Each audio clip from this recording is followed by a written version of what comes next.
தக்காளி வடகம் தான் செய்ய போகிறோங்க. பாருங்கள், கலர் பார்க்கும்போதே தெரியும் உங்களுக்கு. நைட்டே வந்து காசி வச்சுட்டேன். மேலே இருக்க ஏடு மட்டும் படிஞ்சிருக்கு, அதை கொஞ்சமாக எடுத்துட்டேன். லைட்டாக அப்படியே எடுத்தாலே வந்துடும். நம்ம இதை நல்லா மிக்ஸ் பண்ணிவிட்டு ஊற்ற வேண்டியதுதான்.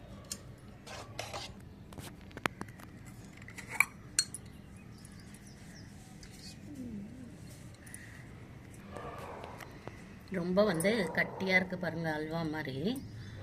அதனால் கொஞ்சம் நம்ம நைட்டே சுடு தண்ணி போட்டு வச்சுருப்போம் ஒரு குண்டாவில். எப்போ வத்தல் போட்டாலுமே சுடு தண்ணிக்கு நம்ம போட்டு வச்சிடணும். இப்போ வந்து கொஞ்சமாக எள்ளு போட்டுக்கிறேன். சீரகமும் போட்டுக்கலாம். நான் வெறும் எள்ளு மட்டும் பிடிக்கும்னு எள்ளு போட்டுக்கிறேன்.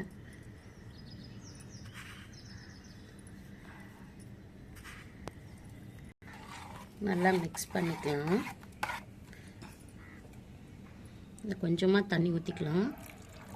அது ஊற்றுற அளவு வத்தல் நம்ம எப்படி ஊற்றுறோமோ அந்த பதத்துக்கு வந்து மிக்ஸ் பண்ணிக்கலாம்.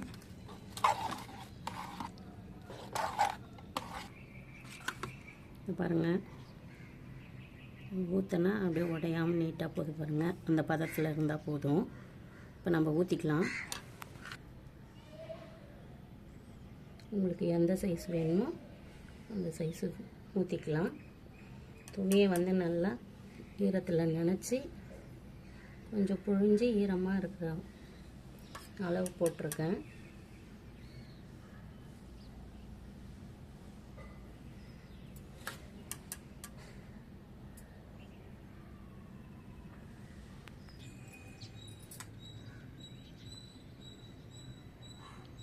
ஆன் பண்ணிட்டீங்களா? இந்த பாருங்கள், இந்த மாதிரி ஊற்றிக்கலாம். இந்த பதத்துக்கு இந்த கலர் எப்படி இருக்குது வீடியோவில் தெரியுதான்னு தெரியல. தக்காளி வந்து நல்லா பழுத்து இருக்கணுங்க. நான் வந்து 1 கிலோ போட்டிருக்கேன். 1 கிலோவுக்கு ஒரு நல்ல பெரிய சைஸ் தக்காளியாக ஒரு 6 தக்காளி நல்லா மிக்சியில் அரைச்சி வடிகட்டி ஃபில்ட்ரு பண்ணி எடுத்துக்கிட்டேன். காரத்துக்கு வந்து காஷ்மீரி மிளகாய் தூள், கலருக்காக காஷ்மீரி மிளகாய் தூள், காரம் வந்து சில்லி ஃப்ளேக்ஸ் எடுத்திருக்கேன். வெயில் பாருங்கள், இந்த மாதிரி வெயிலில் வந்து யாருமே ஊற்றக்கூடாது. நான் வந்து இன்னொரு வத்தல் போடணுன்றதுக்காக அது காலையில் எழுந்து காச ஆரம்பித்தேன். அதனால் கொஞ்சம் லேட் ஆகிடுச்சு. இல்லைன்னா சீக்கிரம் வந்து ஊற்றிட்டு இருப்பேன். வெயிலில் உட்காந்து ஊற்றும் போது நம்மளுக்கு கொஞ்சம் தான், ஆனால் வந்து கஷ்டமாக இருக்குது. இதே நிறைய போடும்போதெல்லாம் அந்த கஷ்டம் தெரியாது. அப்புறம் அதே மாதிரி இன்னொரு விஷயம் வந்து எனக்கு தெரிஞ்ச விஷயத்த சொல்கிறேன். ஏன்னா வந்து எனக்கு தெரியாது, இப்போ தான் தெரிஞ்சது. நிறைய பேர் சொல்லுவாங்க வெயில் காலத்தில் வத்தல்லாம் போட்டு வச்சுக்கலாம் அப்படின்னு சொல்லிட்டுன்னு. ஆனால் இந்த கத்திரி வெயில் வரும்போது வந்து வத்தல்லாம் போடக்கூடாதான். ஏன் போடக்கூடாதுன்னா, கத்திரி வெயில் வந்து ரொம்ப அதிகமாக இருக்கும் இல்லைங்களா? அந்த மாதிரி டைமில் வந்து ஒரே நாளில் காஞ்சிடும் வத்தல் போட்டால். ஆனால் அதிகப்படியான சூடு வந்து அந்த வத்தல் மேலே படும்போது நம்மளுக்கு வத்தல் வந்து பொரிக்கும்போது நல்லா செவந்து வரும், கருப்பாகவும் ஆகுமா. எனக்கு இப்போ தான் தெரியும். யாருக்குன்னா இந்த மாதிரி விஷயங்கள்லாம் தெரிஞ்சுன்னா கொஞ்சம் கமெண்ட்டில் வந்து சொன்னோம்னா தெரியாதவங்களுக்கு யூஸ் ஆகும் இல்லைங்களா? எனக்கு இப்போ தான் தெரியும் இந்த விஷயம். எல்லா பெரியவங்கள்லாம் சொன்ன அனுபவத்தோடு தான் சொல்லுவாங்க. எனக்கு தெரியாது, எனக்கு தெரிஞ்சதுனால இப்போ சொல்கிறேன். வத்தல் போடணுன்றவங்க மே வந்து 4ஆம் தேதியிலேருந்து ஸ்டார்ட் ஆகுது கத்திரி வெயில். அதனால் அதுக்கு முன்னாடி போட்டுக்கோங்க. ஆனால் இதெல்லாம் ஒரு சின்ன சின்ன டிப்ஸ் தான் இல்லைங்களா? அதனால தான் சொல்கிறேன். எனக்கு இப்போ தான் தெரியும் இது. உங்களுக்கு இந்த மாதிரி வேறு ஏதாச்சும் டிப்ஸு தெரிஞ்சதுன்னா கமெண்ட்டில் சொல்லுங்கள். மற்றவங்களுக்கெல்லாம் போய் சேரும் இல்லைங்களா?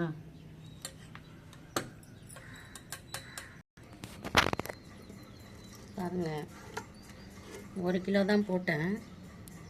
அடியே பிடிக்கல பாருங்கள்.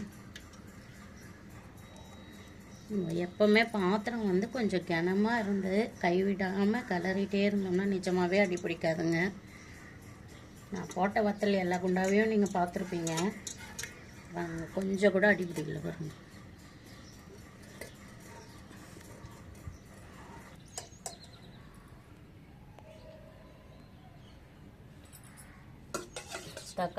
தக்காளி வத்தல் முடிஞ்சிச்சிங்க. அடுத்து இதே துணியிலே இன்னும் கொஞ்சம் வத்தல் போட்டு போகிறேன். என்ன வத்தல்னு பார்க்கலாம். இதை இதை கழுவிட்டு வரேன்.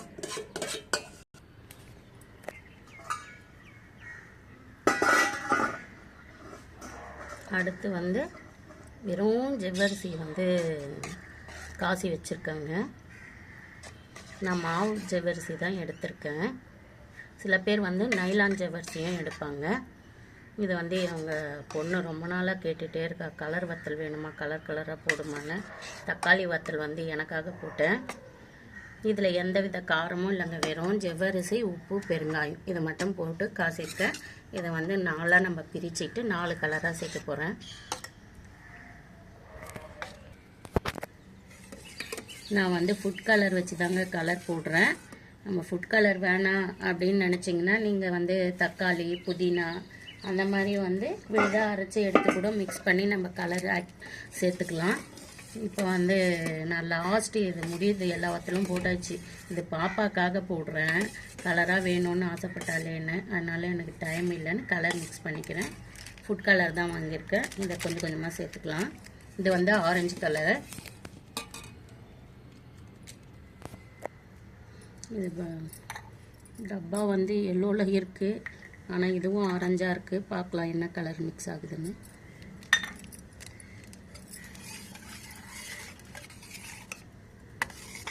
லெமன் கலர் தான்.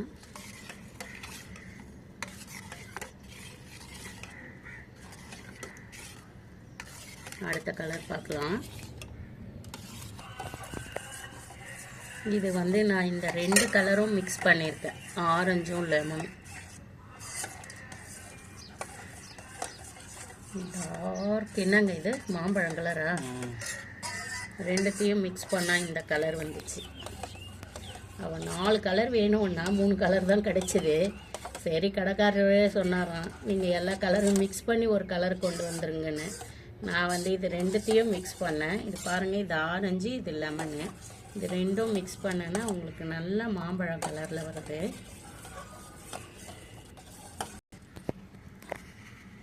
இதில் கொஞ்சம் எள்ளு சேர்த்துக்கிறாங்க. ஜவ்வரிசி வந்து நல்லா முத்து முத்தாக தெரியணும் அப்படின்னு நினச்சிங்கன்னா நீங்கள் வந்து நைலான் ஜவ்வரிசி தான் எடுக்கணும். நான் வந்து போடுற ஐடியா இல்லை, மீதி ஜவ்வரிசி இருந்தது, அதனால வந்து மாவு ஜவ்வரிசிலே போட்டேங்க. எள்ளு வேணான்றவங்க சீரகமும் சேர்த்துக்கலாம். இதெல்லாம் மிக்ஸ் பண்ணிவிட்டு ஊற்ற ஆரம்பிக்கலாம். 4 கலரும் மிக்ஸ் ஆயிடுச்சுங்க. இப்போ இந்த ஜவ்வரிசி குண்டான் கூட பாருங்கள், இதில் கூட அடியே பிடிக்கல. நம்ம ஊற்ற ஆரம்பிக்கலாம்.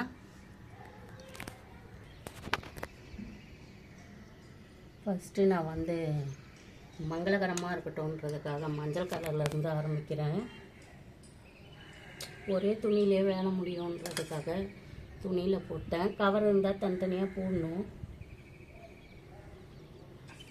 பிரிக்கும்போது பார்த்து பிரிச்சுக்கலாம் அப்படின்னு.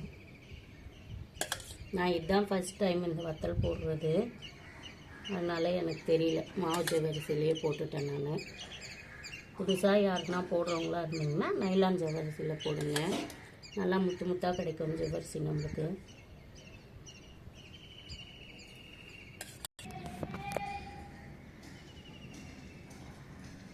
நல்லா பசுமையாக இருக்கணுன்றதுக்காக பச்சை கலர் போட்டிருக்காங்க.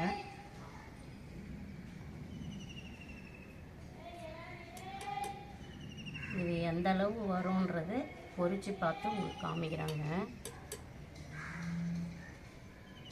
இந்த கலர் ஊற்றிட்டு பார்க்கலாம்.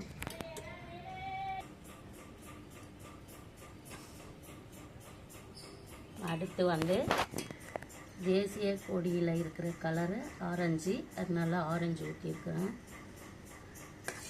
இந்த கலர்லாம் எப்படி இருக்குன்னு சொல்லுங்கள், கமெண்ட் பண்ணுங்கள். நம்ம வீடியோவை நிறைய பேர் பார்க்குறீங்கன்னு தெரியும், ஃப்ரெண்ட்ஸு, ரிலேட்டிவ்ஸு, யூடியூப்பில் பார்க்குறவங்களும் இருக்கீங்க. ஆனால் நிறைய பேர் என்ன நினச்சிக்கிறீங்கன்னா, லைக் போட்டால் கமெண்ட் போட்டால் இவளுக்கு காசு வந்துடும் அப்படின்னு சொல்லிட்டுன்னு. யார் அதெல்லாம் சொன்னதுன்னே தெரியல, லைக் போட்டால் காசு வரும் அப்படின்னு சொல்லிட்டுன்னு. அதனால் கொஞ்சோண்டு பார்க்குறவங்க பிடிச்சிருந்தா உங்களுக்கு எவ்வளோ சந்தோஷமாக இருக்கும், உங்கள் வீட்டுக்காரவங்க சமையலை நல்லா இருக்குது அப்படின்னு சொன்னால். அதே மாதிரி தாங்க இந்த வீடியோ பார்த்துட்டு லைக் போட்டாலோ நல்லா இருக்குன்னு சொன்னாலோ எனக்கு ஒரு சந்தோஷமாக இருக்கும் இல்லையா? அதனால் லைக்கை போட்டு கமெண்ட் பண்ணுங்கள். இந்த கலர்ஸ் எல்லாம் எப்படி இருக்குன்னு சொல்லுங்கள். இந்த வத்தல் வந்து எப்படி இருக்குன்னு வறுத்து பார்த்து டேஸ்ட் பண்ணிவிட்டு சொல்கிறேன் நான்.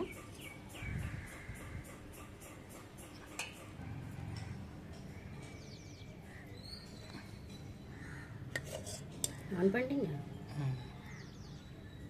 இது என்ன கலர் சொல்கிறதுன்னு எனக்கே தெரிலங்க. உங்களுக்கு என்ன கலர்னு தெரிஞ்சால் சொல்லுங்கள். இந்த கலரு என்ன கலருங்க? Yellow, dark yellow. எல்லோவா? ப்ரௌன் சொல்லலாம். இதுவா ப்ரௌனு? யாருப்பா உனக்கு சொல்லி கொடுத்தது கலரு? ஆக்சுவலாக ஒழுங்காக இருந்தது. இந்த லெமன் கலரும் ஆரஞ்சும் மிக்ஸ் பண்ணால் நல்ல மாம்பழ கலர் வந்ததுங்க. நம்மளுக்கு ஏதாச்சும் ஒரு திஷ்டி பலகாரம் வேணும்னு சொல்லுவாங்கல்ல, அந்த மாதிரி திஷ்டிக்கு ஏற்ற மாதிரி கொஞ்சோண்டு க்ரீன் கொஞ்சம் டச் பண்ணுங்க, உடனே இந்த கலர் வந்துச்சு. இது என்ன கலர்னு சொல்கிறதுன்னு எனக்கு தெரில. சரி, ஏதோ ஒன்று நம்மளுக்கு 4 கலர் வேணும், அதனால வந்துச்சா அவ்வளோதான், ஊற்றிடுவோம். எல்லாமே நல்லா இருக்கணும்னு சொல்ல முடியாது இல்லையா? ஆனால் காஞ்ச பிறகு இந்த கலர்லாம் எது நல்லா இருக்குன்றது பார்க்கலாம்.